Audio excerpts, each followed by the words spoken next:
હું તો કંટાળ્યો છું મારા બાઇક થી. કેમ, શું થયું બાઇક ને? અવાજ એટલો કરો છે, એવરેજ નહીં હાલતું.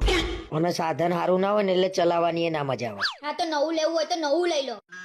કયું લઉં? બુલેટ લેવાની ઈચ્છા છે મારી. શું બોલ્યા તમે? સંભળાયું નહીં મને. એમ કહું છું, બુલેટ લેવાની ઈચ્છા છે મારી.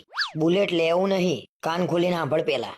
હા તો ઈચ્છા જ રાખવાની, બાકી બુલેટ લાવવાનું નહીં આપણે.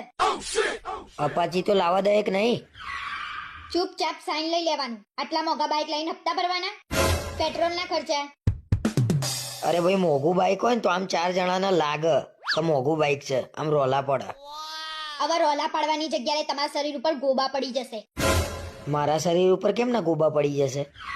તમે મોંઘું બાઇક લાવો હપ્તેથી, પછી હપ્તા ના ભરો એટલે મારા હાથેથી તમારા શરીર ઉપર કેવા ગોબા પડે.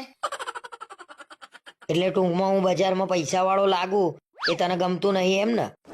પૈસા વાળા હોય ને એમને બતાવવાની જરૂર ના પડે કે હું પૈસા વાળો છું એમ. તો પછી લોકોને કેમ નહીં ખબર પડે કે આ પૈસા વાળો છે એમ? મુકેશ અંબાણી સાયકલ લઈને આટો મારવા નીકળે ને તો એને કહેવાની જરૂર ના પડે કે હું પૈસા વાળો છું. અને તમે બુલેટ લઈને નીકળો ને તોય કોક એમ જ કે આ કોકનું માંગીને જ લાવ્યો હશે. આની વાત તો સાચી છે હો, પેલા મારા જોડે આવું થયેલું છે.